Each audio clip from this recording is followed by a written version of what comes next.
अस्सलाम वालेकुम अजीज तलबा तालिबात, इजी मैथ क्लासेस में आपका इस्तकबाल है। क्या आप पवित्र पोर्टल में ज्वाइनिंग से पहले किसी प्राइवेट जिला परिषद, नगर पालिका या महानगर पालिका की स्कूल में ज्वाइन थे और आपका सिलेक्शन इस बारी में यानी कि 2024 में जो शिक्षक भर्ती हुई है उसमें हुआ है और आप कंफ्यूज है कि आप पुरानी नौकरी छोड़े या ना छोड़े, अगर छोड़े तो क्या हमारी सर्विस काउंट होंगी, क्या हमें सीनियरिटी मिलेंगी या हमारा वेतन संरक्षण हमको मिलेगा, क्या है नियम व कायदा, आइए जानते हैं इस वीडियो में।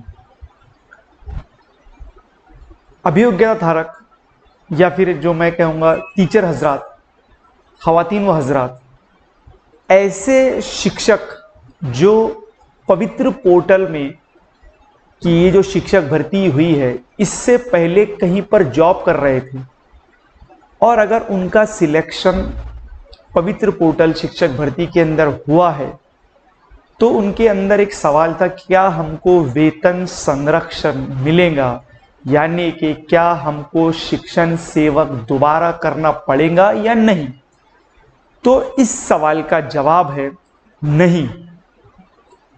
अब आपको नियम कायदा शासन निर्णय के मुताबिक मैं इस वीडियो में बताने की कोशिश करूंगा कि क्या रूल है और किस तरह से इसका प्रोसेस है, क्या नियम व शर्त है। तो सबसे पहले अगर हम बात करें कि शिक्षण जो सेवक का जो जीआर आया था ये एक्चुअल में 13 अक्टूबर 2000 को आया था। जैसा कि आप पीछे देख सकते हैं कि 13 अक्टूबर 2000 को शिक्षण सेवक का एक जीआर आया था जहां पर शिक्षण सेवक को लागू किया गया था महाराष्ट्र में। मगर उस जीआर में एक पॉइंट है कि ऐसे कैंडिडेट जिनको शिक्षण सेवक लागू नहीं रहेगा उसके कुछ पॉइंट्स यहां पर दिए गए हैं कि जिन्हें शिक्षण सेवक लागू नहीं होगा। सबसे पहले तो ऐसे कैंडिडेट है जो क्लॉक आवर बेसिस पर काम करते हैं कहीं पर, उन्हें शिक्षण सेवक लागू नहीं रहेगा। नंबर 2 और सबसे इंपॉर्टेंट पॉइंट, अतिरिक्त ठहरलेले शिक्षक यानी जो टीचर एक्सेस हो गए हैं, अतिरिक्त हो गए हैं, तसेच ये लाइन ध्यान में रखना आपने, जे शिक्षक पूर्वी सेवेत कायम होते यानी पहली सर्विस में वो परमनंट थे व त्यांनी आपल्या पदाचा राजीनामा दिला यानी वहां से रेजिग्नेशन दिया व त्यांनी पुन्हा नव्याने नौकरी स्वीकारली आहे, यानी ऐसे टीचर्स जो पहले परमानेंट नौकरी पर थे वहां से उन्होंने रेजिग्नेशन दिया है और फिर डबल से नई नौकरी स्वीकारी है, तो ऐसे कैंडिडेट को शिक्षण सेवक लागू नहीं होता है। यह पॉइंट 13 अक्टूबर 2000 के जीआर में आया है। इसी पॉइंट को मद्देनजर रखते हुए हम अपील कर सकते हैं कि हम हमारी सेवे में कायम थे और अब हमको शिक्षण सेवक आप लागू नहीं कर सकते, हमको सहायक शिक्षक के तौर पर ही हमको पेमेंट मिलनी चाहिए। तो ये एक उसके अंदर रूल था, जीआर था जो 2000 के अंदर आया था। इसी के साथ साथ में एक और जीआर था जो कि 2011 में आया था। उस जीआर में ये बात बताई गई थी कि ऐसे टीचर्स जो प्राइमरी से प्राइमरी, उच्च प्राथमिक से उच्च प्राथमिक, माध्यमिक से माध्यमिक, जूनियर कॉलेज से जूनियर कॉलेज पर अगर लग रहे हैं जहां पर वेतन श्रेणी समान रहती है, इन शॉर्ट, तो उन शिक्षकों को भी शिक्षण सेवक लागू नहीं रहेगा। यह इस पॉइंट में क्लियर किया गया।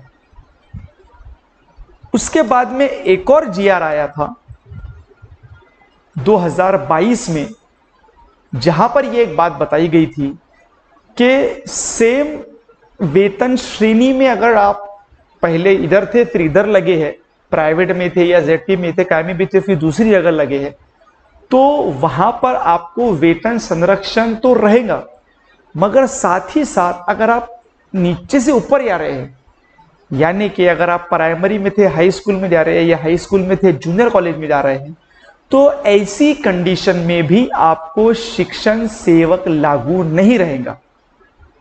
तो ये तमाम जीआर है जो कि आपको आपका वेतन संरक्षण दिलाने में मदद करेंगे। साथ ही साथ एक व्हाट्सएप पे एक लेटर वायरल होता है जो कि इस टाइप में आपको दिखाई दिया होगा कि 14 दिसंबर 2022 का एक लेटर है, जहां पर दिया गया है की पवित्र प्रणाली अंतर्गत नव्याने रुजू झालेल्या शिक्षकांना शिक्षण सेवक ऐवजी शिक्षक पदाच्या रुजू करून घेण्याबाबत। ये बहुत अच्छा है, मगर इस लेटर का इस्तेमाल आपने नहीं करना है, ठीक है। इस लेटर में जो पॉइंट्स दिया गया है उसके अंदर यह बताया गया है, चूंकि इसकी डेट आप ध्यान में रखिए, ये लेटर है 14 दिसंबर 2022।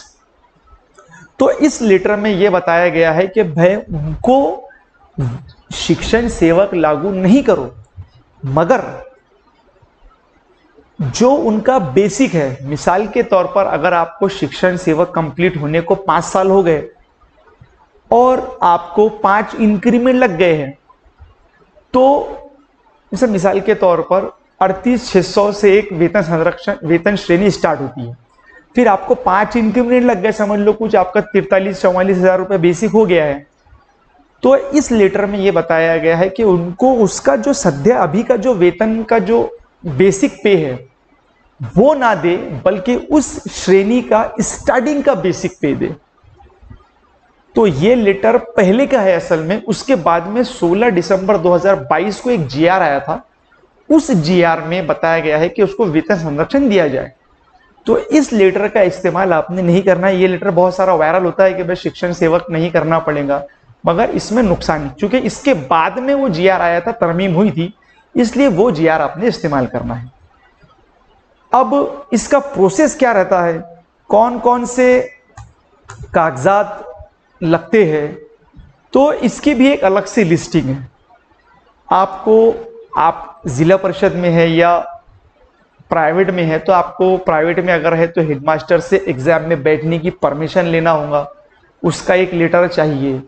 साथ ही साथ आपके अप्रूवल्स और रेजिग्नेशन लेटर, फिर आपका एक्सपीरियंस लेटर, ये तमाम ही कागजात उसमें लगेंगे, ठीक है। मोटा मोटा जो ध्यान में रख ले कि आपका स्टार्टिंग के भाई अप्रूवल कि भाई हमारा यहाँ हम पक्के नौकरी पर थे, साथ साथ में एग्जाम में बैठे उसका एक परमिशन लेटर, फिर एग्जाम में बैठने के बाद में आप नौकरी पर लगे तो वो उसका एक लेटर कि भाई यहाँ पर सिलेक्शन हुआ है, फिर आपने ज्वाइन किए है उसका रुजू अहवाल, फिर आपने ज्वाइन के टाइम पे फिर रेजिग्नेशन दिए तो उधर रेजिग्नेशन, फिर रेजिग्नेशन मंजूर हुआ उसका एक लेटर देती है संस्था, फिर आपको एक्सपीरियंस लेटर देती है, फिर आपका सैलरी स्लिप, यूडाइस प्लस में आपका जो प्रिंट आता है टीचर प्रोफाइल, ये तमाम कागजात लगेंगे। और फिर आप एक उसकी कवरिंग लेटर जिसे हम कहेंगे, कवरिंग लेटर तैयार करना होता है कि भाई हम यहाँ थे, ऐसा ऐसा हमारा अपॉइंटमेंट था, ऐसा ऐसा हमारा प्रोसेस हुआ, फिर हम यहाँ लगे, तो हमको